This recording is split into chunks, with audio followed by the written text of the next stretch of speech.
बात उन दिनों की है जब मैं कॉलेज का स्टूडेंट था। अपने कॉलेज की ओर से हम सभी कैंप के लिए एक जंगल में गए थे। हल्की ठंड थी। हम सबने पूरी रात कैंप फायर के साथ डांस करने, गाने आदि का प्रोग्राम तय किया। मुझे और सभी साथियों को कैंप फायर के लिए लकड़ियां इकट्ठी करने का भार सौंपा गया। मैं निकला तो सबके साथ ही, लेकिन जंगल के प्राकृतिक सौंदर्य में भटकता हुआ अकेले बहुत दूर कहीं निकल गया। अचानक आसमान बादलों से भर गया और गरज के साथ बारिश होने लगी। बादलों के लगातार गरजने से मैं पेड़ के नीचे खड़ा रहना मुनासिब न समझ आसपास किसी घर की तलाश में एक दिशा में भागने लगा। मुझे कुछ ही दूरी पर एक लाल ईंटों से बनी शानदार बिल्डिंग नजर आई। बिल्डिंग रोशनी से पूरी नहाई हुई थी और उसमें ढेर सारे लोग हैं, ऐसा दूर से ही लग रहा था। मैं तेजी से भागते हुए उस बिल्डिंग में जा घुसा और सामने से आती हुई एक खूबसूरत नर्स से टकराते टकराते बचा। नर्स ने मुझे घूर कर देखते हुए कहा, बहुत अधिक भीग गए हो, सर्दी लग जाएगी। उधर बाईं ओर एक स्टोर रूम है, वहां जाकर जो भी मिले उससे कहना सिस्टर जूलिया ने दूसरे सूखे और साफ कपड़े मुझे देने को कहा है, वह तुम्हें कपड़े दे देगा। मैं हक्का बक्का मुंह फाड़े सिस्टर जूलिया को देखता रहा। मुझे एकदम से यह समझ नहीं आया कि मैं क्या करूं। मेरी स्थिति देखकर सिस्टर जूलिया खिलखिलाकर हंस पड़ी और बोली, पहले तो तुम अपना मुंह बंद करो वरना मुंह में मच्छर घुस जाएंगे, और अब जाकर वैसा ही करो जैसा मैंने कहा है। मैं हल्के से हाँ में सर हिला सिस्टर की बताई दिशा में जाने को मुड़ गया। अभी कुछ 10 कदम ही चला होऊंगा कि मेरे कंधे पर किसी ने हाथ रखा। मैं चौंक कर पीछे मुड़ा और अपने सामने आर्मी की वर्दी में एक युवक को खड़ा मुस्कुराता पाया। मेरे चेहरे पर आश्चर्य का बादल अपना घर बना चुका था, जिसे देखते ही उस युवक को हंसी आ गई। उसने धीमे किंतु दृढ़ स्वर में कहा, मैं कैप्टन विनोद हूँ और यह हमारे देश की आर्मी का हॉस्पिटल है।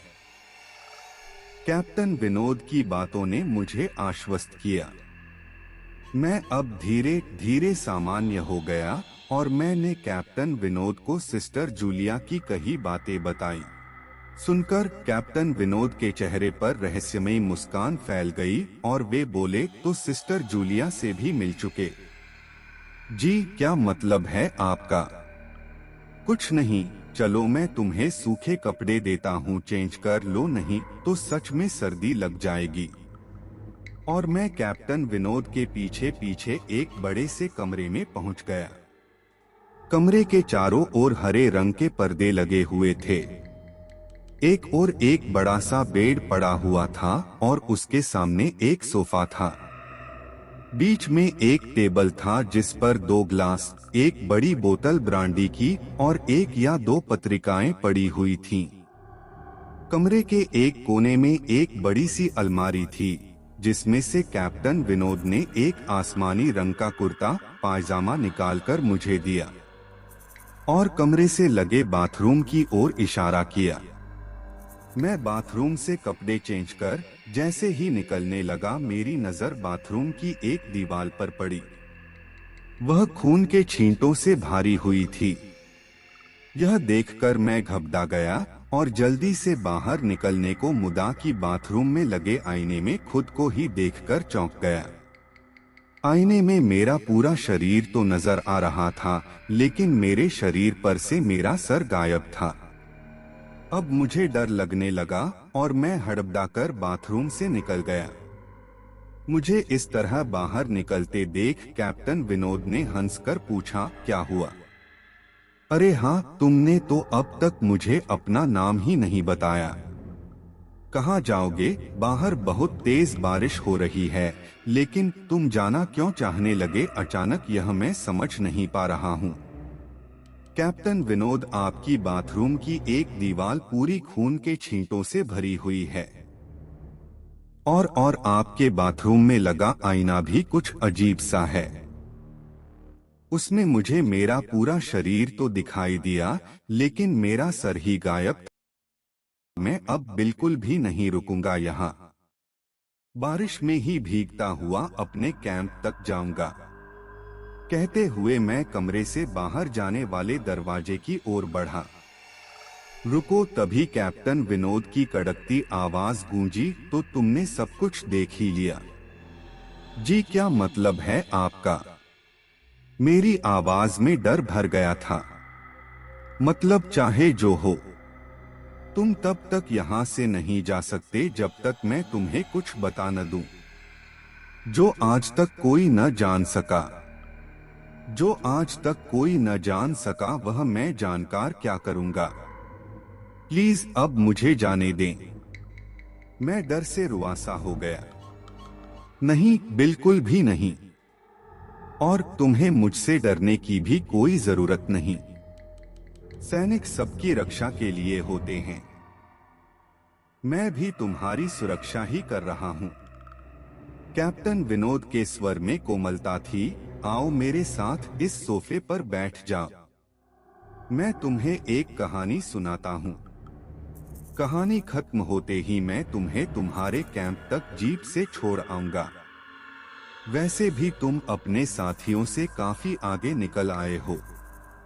वहां तक तुम अब चलते हुए शायद पहुंच न पाओ। कैप्टन विनोद के स्वर में जाने कैसी आश्वस्ति थी। मैं जाकर उनके बगल में बैठ गया। कैप्टन विनोद ने कहना शुरू किया, दुश्मनों ने धोखे से हमारे अस्पताल को अपना निशाना बनाया।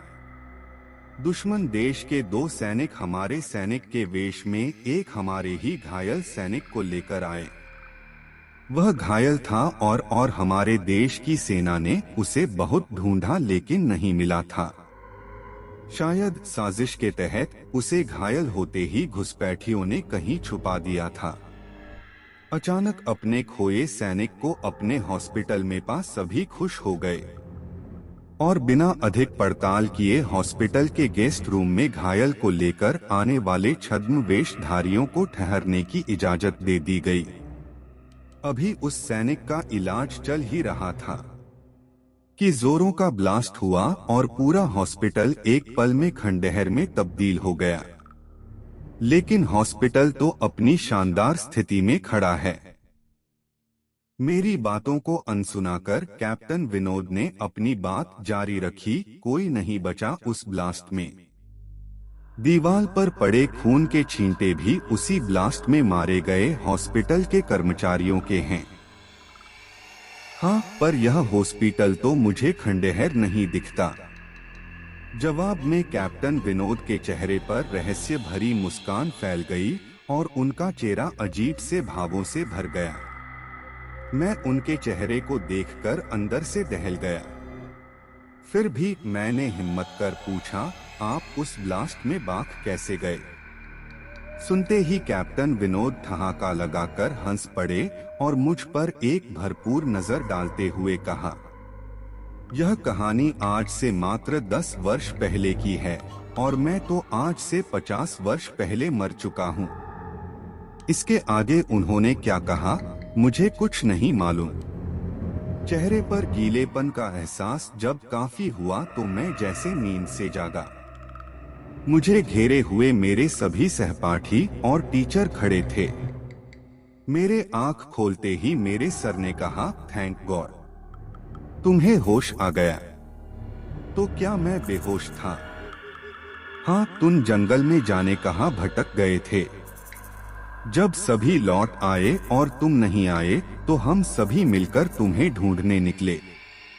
काफी दूर जाने के बाद हमने एक जीप आती दिखाई दी जिसमें एक आर्मी मैन तुम्हें पीछे की सीट पर सुलाए हुए हमारे कैंप को ढूंढते हुए आ रहे थे।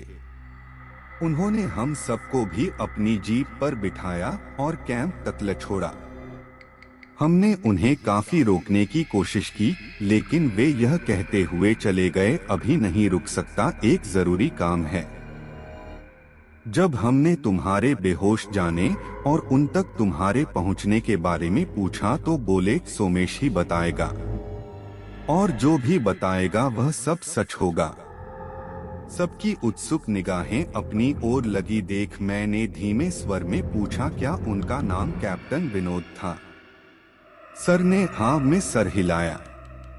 मैंने सबको उधर चलने को कहा जिधर से सबने जीप आती देखी थी। पहले तो सर तैयार नहीं हुए, लेकिन मेरे बहुत कहने पर वे राजी हो गए। सुबह होते ही हम उधर की ओर गए। मैं उस जगह पर पहुंचकर गहरे आश्चर्य में डूब गया। वहां एक अधजला खंडहर था, जिसके एक टूटे पत्थर पर लिखा था आर्मी हॉस्पिटल।